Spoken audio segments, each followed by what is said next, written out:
Welcome to Peaceful Soul. This is the place where we explore the science of the mind and the art of healing, helping you find balance in a stressful world. Have you ever wondered why two people can go through the same crisis, yet one collapses completely while the other comes out even stronger? After more than 20 years in medicine and psychiatry, I realized the answer lies in one powerful concept: resilience. And this isn't just theory, it's something I've seen in the lives of real people. Take David, a patient from Chicago. He once had a happy family and a stable job. But when the financial crisis struck, he lost everything: his work, his home, even his wife and children. By the time he came to me, David was devastated, completely drained of hope. In contrast, Mary, another patient, went through a similar loss. But instead of giving in, she went back to school, found a new job, kept smiling for her kids, and later dedicated herself to supporting other women in the same situation. Same hardship, two very different outcomes. And that's what makes us ask, what decides whether someone breaks down or stands back up? Today, science shows resilience isn't something we're simply born with, nor is it a gift reserved for a few. It's a skill, one that anyone can learn and strengthen over time.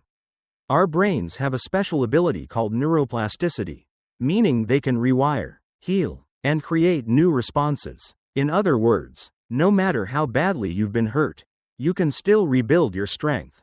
I've seen this in veterans returning from war. Some lived with heavy trauma that held them back, while others transformed their pain into purpose, starting organizations to help fellow soldiers. Their scars didn't disappear, but those scars became proof of their resilience. And according to the latest World Health Organization reports, more than 1 billion people worldwide are currently struggling with stress and mental health issues. That number makes it clear: resilience is no longer a luxury. It's a survival skill we all need. In this video, we'll dive into how the brain responds to crisis, why some people collapse while others rise, and most importantly, how you can build resilience in your own life. So stay with me until the end, because this isn't just another scientific discussion. It's a message that could change the way you face challenges, and maybe even help you rediscover your own strength. If you're new here, don't forget to subscribe to Peaceful Soul so you won't miss our next videos. Don't go anywhere, because right now we're going to decode the science of stress and the brain.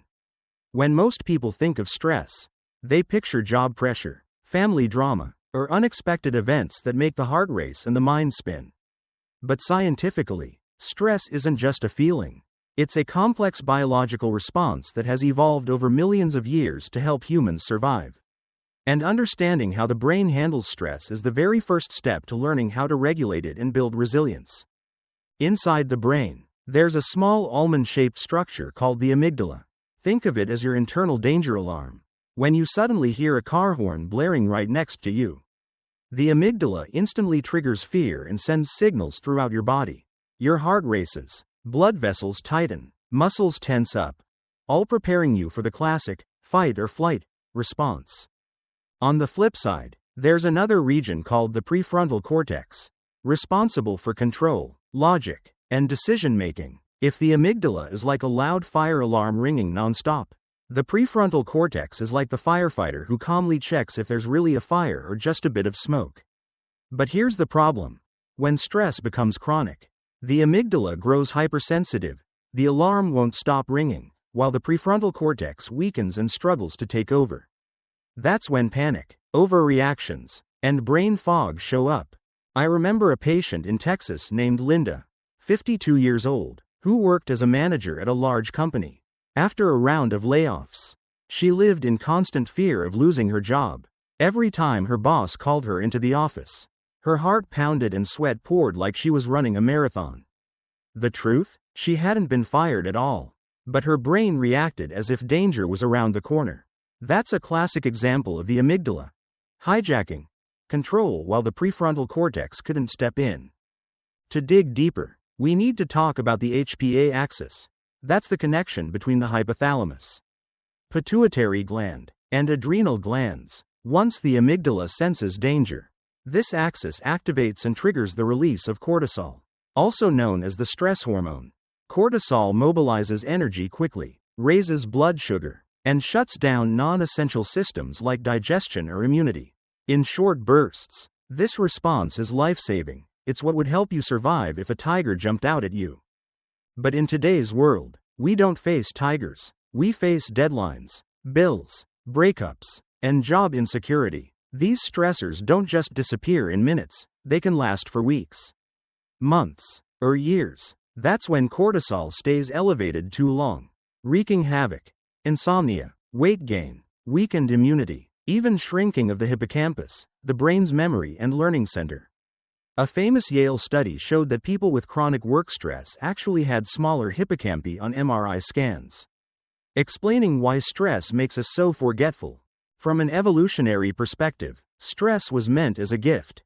Without it, our ancestors wouldn't have survived the wild. But it was designed for short-term crises, not the never-ending pressures of the 21st century. Picture your nervous system as a car. Short stress is like hitting the gas to jump over an obstacle. But if you keep your foot on the gas for hours, the engine overheats, the oil runs dry, and the car breaks down. That's exactly what happens when cortisol keeps pumping non-stop. What's fascinating is that people don't all react the same way to stress. Genetics, childhood experiences, and social environment all play a role. For example, twin studies show that those with weaker serotonin-related genes are more prone to anxiety or depression under stress. But genes aren't destiny. Kids raised in nurturing, supportive environments, where they're taught to face challenges, develop a more resilient nervous system and grow into adults who bend but don't break. I'll never forget the story of twin brothers in California, Mark and James. They grew up in a troubled home with constant parental fights. James fell into addiction and depression, while Mark became a teacher and even volunteered to help abused children. The difference? Mark found protective resources, a caring teacher, a supportive group of friends, and a belief that his life could change. Same beginnings, but completely different outcomes. And here's the best news. The brain can change. Thanks to neuroplasticity, neural connections can strengthen and reorganize as we learn, practice, and experience new things. That means even if your amygdala is oversensitive, you can train your prefrontal cortex to grow stronger and gradually take back control. Mindfulness, exercise, cognitive behavioral therapy, and strong social support can literally reshape the brain. fMRI scans show that people who meditate regularly have thicker prefrontal cortices and less reactive amygdalas. One of my clients, John, a veteran in Florida, is proof of this. Haunted by war trauma, he suffered panic attacks every time fireworks went off. Through group therapy and mindfulness training, John began to rewire his brain. 6 months later, he was sleeping better and even able to enjoy fireworks with his family without panic. That's neuroplasticity in action, living proof that the brain can be retrained. So here's the key takeaway. Stress is natural, but when it lingers, it wears down both the brain and body. The encouraging part is, science shows we are not powerless.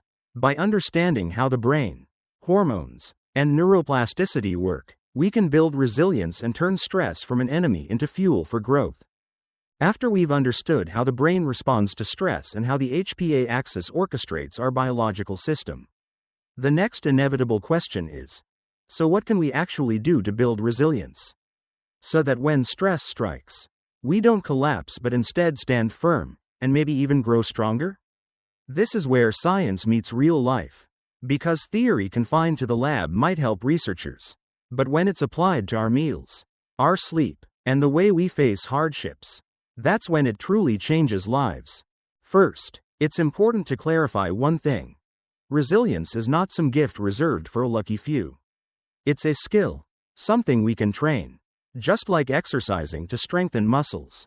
Neuroscience has shown that the brain is plastic, it can adapt, reshape connections, and create new pathways when we consistently practice healthy habits. That means no one is ever too late to learn how to rise after setbacks.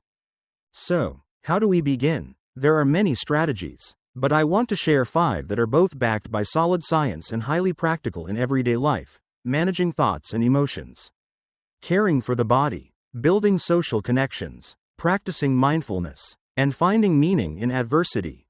Let's walk through each one. with real stories to illustrate how resilience is not some abstract theory, but a journey anyone can take. To begin with, let's talk about managing thoughts and emotions, shifting the way the brain interprets adversity. One of the most fascinating findings in psychology is that how we interpret events matters more than the events themselves.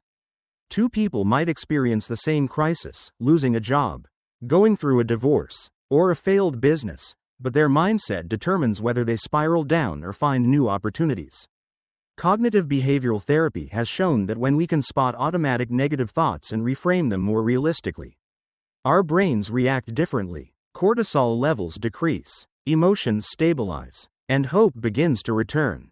I once worked with John, a software engineer in Seattle who lost his job during the economic downturn.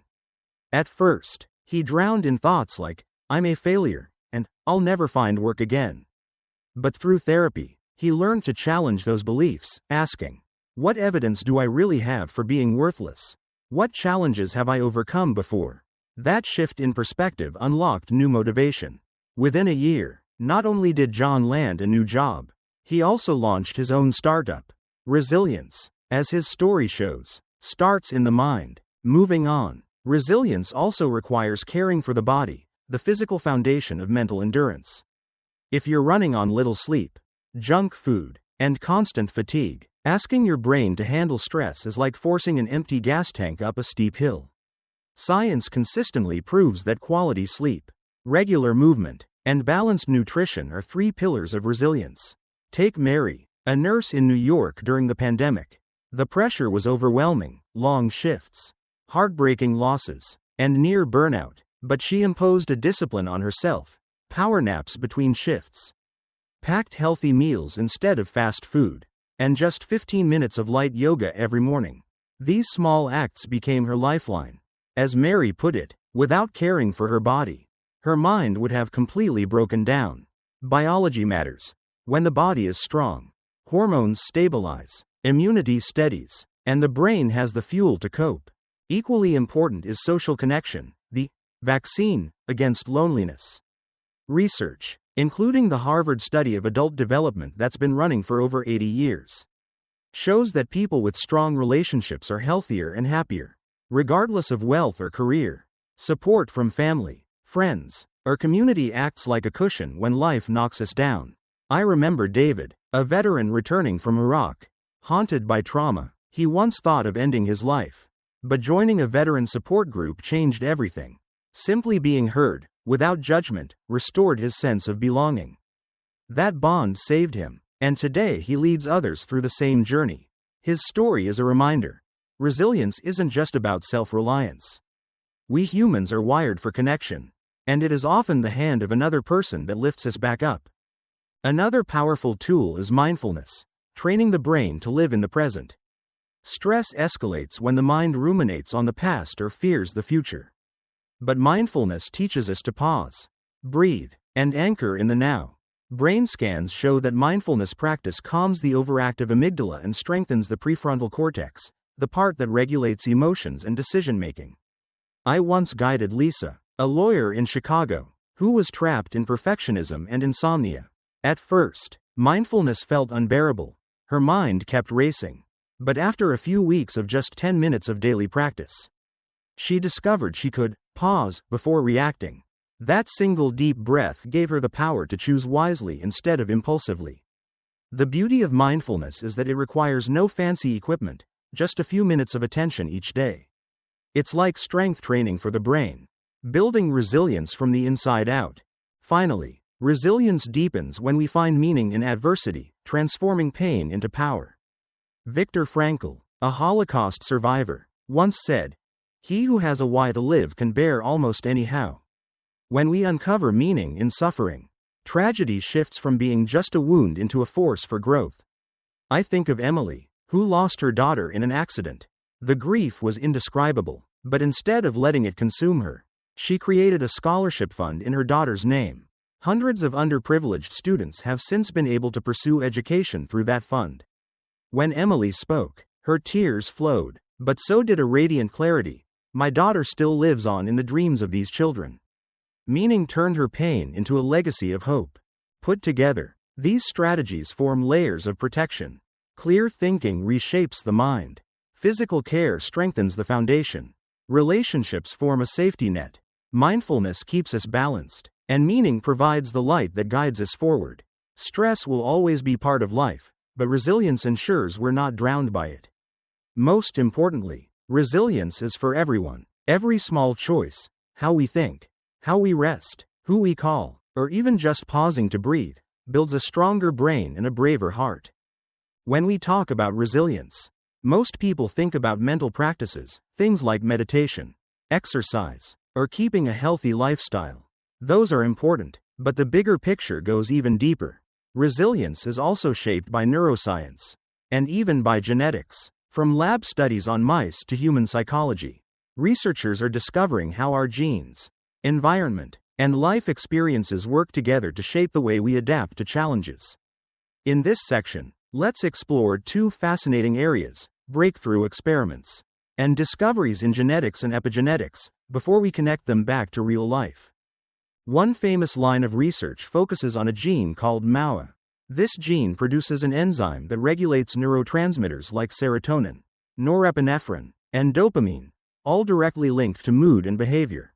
In lab studies, mice with a weakened MAOA gene often became more aggressive, more reactive, and slower to calm down after stress. It's like a person who keeps replaying an argument for days, unable to let it go. Meanwhile, mice with normal MAOA function recovered quickly and rarely fell into extreme behaviors. That raises an obvious question: does the same thing happen in humans? Research suggests yes. People who carry a low-activity version of the MAOA gene tend to have more difficulty controlling impulses and emotions, especially if they grew up with trauma. But here's the twist: when raised in a loving, supportive environment, the same genetic risk can fade dramatically. In other words, genes may set the stage, but environment decides whether the play becomes tragedy or triumph. Take Mary, a 45-year-old woman in Texas. In the same year, she went through both a divorce and job loss. From a genetic standpoint, she might have been vulnerable to depression. But instead of sinking, Mary joined a local support group, learned stress management techniques, and committed to daily yoga. At first it was tough, but slowly she felt calmer, slept better, and grew stronger. Mary's story shows something powerful. Genetics may define your starting line, but your choices shape your finish line. Beyond MAOA, scientists have also studied another gene, FKBP5. This one regulates the HPA axis, the stress system that controls cortisol. Some versions of FKBP5 make people release too much cortisol, or struggle to shut it off. That imbalance can increase the risk of anxiety and PTSD. But again, genes don't tell the whole story. Enter epigenetics, the way life experiences can switch genes on or off without changing the DNA itself. Think of DNA like a musical score. The genes are the notes, but epigenetics is the musician who decides how the song is played, fast or slow, loud or soft, uplifting or sad. One study shows this clearly. Children with a parent who suffered depression are at higher risk of mental illness. But if those children grow up in a nurturing home, are encouraged to share feelings, and learn coping skills, their stress-related genes can actually shift toward protection. On the other hand, if raised in neglect or abuse, those same genes may become overactive, pushing the child toward anxiety or depression. The Johnson family in Florida brings this to life. Both parents struggled with depression and anxiety. Their kids seemed destined to follow the same path. But instead of giving in, the Johnsons built a strong family routine, shared meals, weekend trips, sports, and emotional support. Over time, their children not only avoided mental illness but also developed resilience above average. This is living proof that genetics are not a life sentence. Put all of this together and we see the bigger truth. Resilience is not magic. And it's not luck. It's the outcome of a complex dance between biology and life experience. Genes provide the foundation, but it's our choices, our environment, and our daily actions that ultimately decide how strong we become. Lab mice may show us the biological mechanics, but real people prove something greater, no matter your genetic makeup. You can train resilience through lifestyle, community, and mindset. And that means every one of us has a chance to grow stronger than we thought possible. When we talk about resilience, most people think about genes or the environment we live in today. But here's the surprising truth. The earliest years of life, and even the time before we're born, play a far deeper role than we realize. Pregnancy and childhood act like the original source code, shaping our nervous system, our stress responses, and the way we learn to face adversity. Let's start with pregnancy. Research in developmental psychology has shown that the environment inside the womb directly impacts a baby's brain development. If a mother experiences chronic stress, her body releases high levels of cortisol, the stress hormone, which can cross the placenta and affect the baby's nervous system. Long-term studies reveal that children whose mothers went through severe stress during pregnancy are more likely to experience anxiety, emotional difficulties, or trouble with self-control. In other words, even before their first cry, a baby is already programming their response to stress. But the story doesn't end there. Childhood continues to lay the foundation. Early experiences, from the love and care of parents to the absence of affection, leave lasting imprints on the brain. A child who grows up in a nurturing and encouraging environment usually learns to trust and feel safe. On the other hand, children who face neglect, violence, or lack of affection often develop heightened defense mechanisms, becoming overly sensitive to stress and more vulnerable to challenges as adults. Dr. Boris Cyrulnik, a well-known resilience expert, studied many children orphaned during war. He discovered that even after losing their parents, those children could still grow up healthy and strong if they received consistent care and attachment from another adult. This shows us something powerful. A loving and supportive environment in early childhood can actually help heal and compensate for even the most painful wounds. Picture this. A little girl loses her mother in the middle of a war. If she's adopted by a caring family who loves and protects her, her young brain learns that the world still has safety and kindness. That belief becomes her shield, helping her grow into a resilient adult. But if she's abandoned and left without attachment, those scars from early childhood can last a lifetime, making it hard for her to trust others and leaving her more vulnerable to depression. This is why doctors and psychologists emphasize early intervention, supporting children during their most fragile stages, both in the womb and throughout early childhood, doesn't just protect their mental health. It sets the foundation for their entire future. Helping one child isn't just saving a moment in time, it's shaping a whole life. On a more personal note, I often hear older patients say they can't sleep well anymore, or that they don't handle stress like they did when they were young. When I dig deeper, many of them went through turbulent childhoods, family violence, loss, or lack of affection. Those memories don't simply disappear, they stay hidden, like a secret program, quietly influencing the way they react to stress for the rest of their lives. And this is a powerful reminder. If we want a healthier and more resilient society, we need to begin by caring for the mental health of mothers and children as early as possible. When we've already explored the role of genes, environment, pregnancy, and childhood, the next big question naturally comes up. Can we actually change our resilience as adults? The good news is, yes, we can. Science shows that our brains have neuroplasticity, meaning they can adapt, rewire, and learn at any stage of life. This opens the door for powerful therapies and mental training methods that help people heal after trauma and build stronger resilience. Let's start with cognitive behavioral therapy, or CBT. Among modern therapies, CBT has the strongest evidence for boosting resilience. The core idea is simple. Instead of being trapped in negative thought loops, patients learn how to identify, challenge, and replace distorted beliefs with healthier, more realistic ones. For example, someone who lost their job might think, "I'm useless. Nobody wants me anymore." In CBT, they learn to reframe that thought. Losing a job doesn't mean losing your value. It might even be an opportunity for growth. That shift in perspective becomes the spark for resilience. In fact, research backs this up. A large meta-analysis of over 269 studies, Hoffman, 2012, found that CBT not only reduces anxiety and depression symptoms but also significantly raises resilience compared to other therapies. In short, it doesn't just treat problems, it helps people bounce back stronger. Next, We have acceptance and commitment therapy, or ACT. If CBT focuses on changing thoughts, ACT emphasizes accepting them. The key lesson here is, instead of fighting negative emotions, patients learn to accept them while still committing to actions that align with their values. This reduces unnecessary inner struggles and builds psychological flexibility. Take the case of Sarah, a 38-year-old from California who lost her husband in a car accident. She was haunted by grief, unable to return to work. Through ACT, she learned to see her pain as a cloud passing across the sky, not her entire identity. Over time, she found new meaning in raising her child, supporting widows in her community, and eventually returning to her career. ACT teaches us that acceptance isn't surrender, it's the doorway to a new path. Another approach gaining attention is mindfulness-based cognitive therapy, or MBCT. This combines CBT techniques with mindfulness meditation. Studies in the UK show MBCT is especially effective at preventing depression relapse.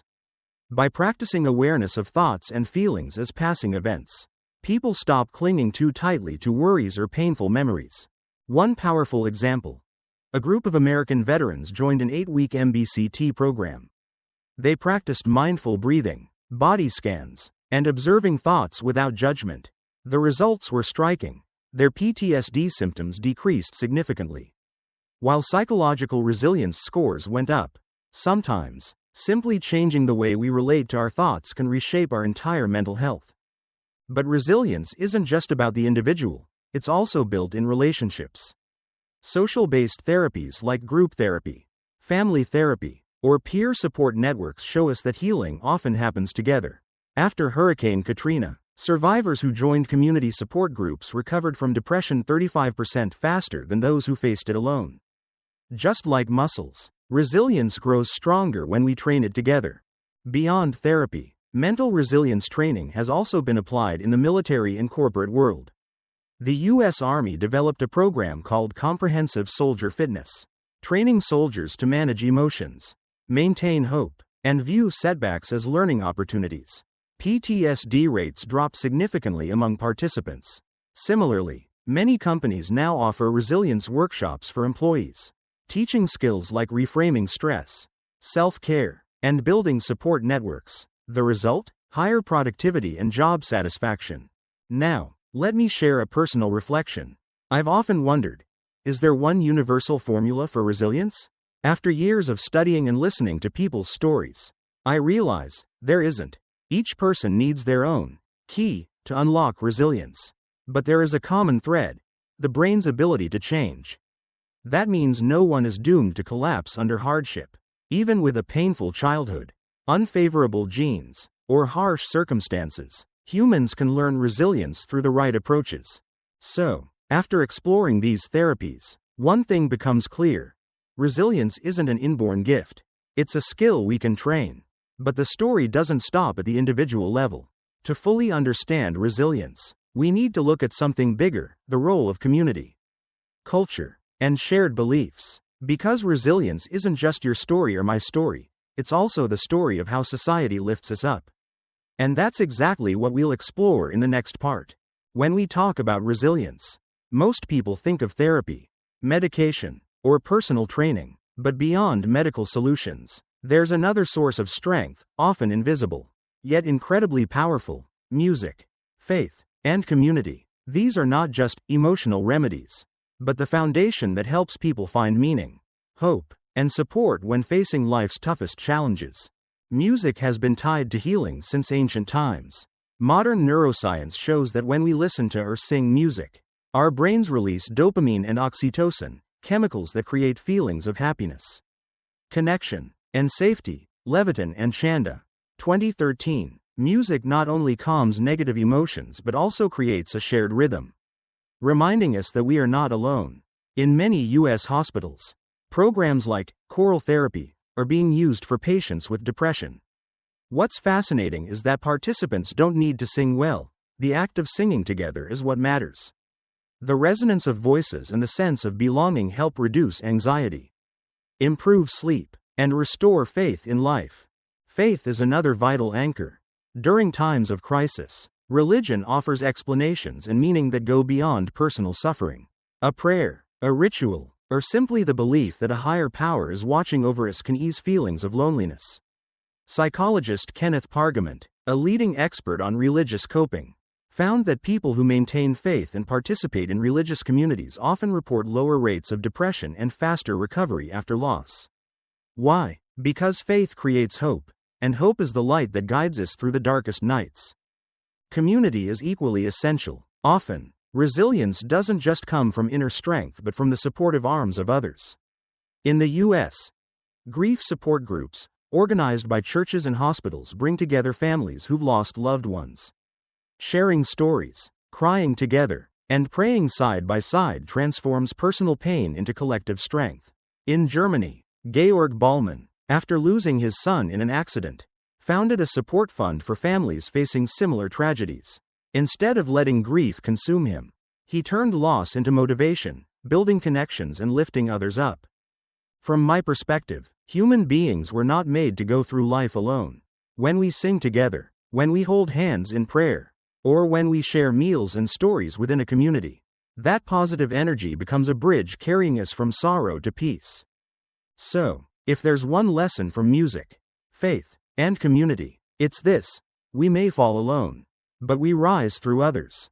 In today's world of isolation, finding a song to sing, a faith to hold on to, or a group to belong to can be enough to nurture resilience deep within us. As we've walked through this journey of resilience, from the biology of stress, the role of genes and childhood, to the power of therapy, music, faith, and community, a complete picture begins to form. And in that picture, one truth stands out: resilience is not a gift reserved for a lucky few. It's a skill, something that anyone can learn and strengthen over time. First, we saw how the way we perceive stress makes all the difference. If we see stress as only an enemy, we'll be swept away by it. But if we choose to view it as a challenge to overcome, our brains and bodies learn to adapt, to grow stronger after each hardship. That shift in mindset is often the dividing line between those who collapse and those who rise again.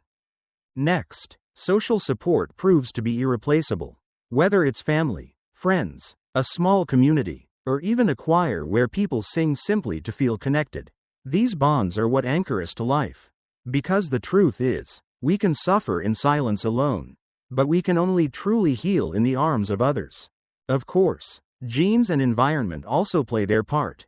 Some people are born more sensitive to stress. Yes, but nurturing environments, love, and timely support from doctors, teachers, or even a friend can change life's trajectory. Epigenetics shows us that our experiences can switch certain genes on or off, proving that none of us are destined to live forever in the dark. And then, there's the guiding light of faith and meaning. For some, it's religion. For others, it's a personal philosophy. For many, it's simply the belief that their life still matters to someone.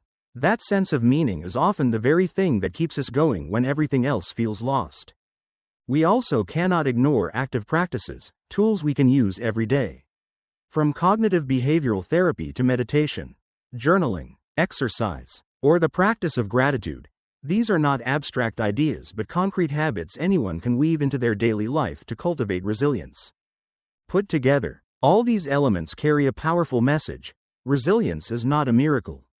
It's the outcome of patience, of connection, and of faith. It doesn't appear overnight, but it is built slowly, through every choice, every experience, and every act of kindness we give or receive. And if you're listening right now and going through a hard season, please remember, you are not alone. Even if the road feels long, every small step, every calm breath, every moment of sharing your story with another person is proof that you're moving in the right direction. Before we close, I want to leave you with this: believe that resilience is real. It lives in me, in you, and in all of us. We may fall, but we can also rise, and sometimes, it's through the cracks that the light finally shines in. If this video spoke to you, please hit like, share your story in the comments, and subscribe to Peaceful Soul so we can continue building a community that heals and lifts each other up. Because every connection you make here is not just helping this channel grow, it's sending out a message of hope. That no one has to face their pain alone.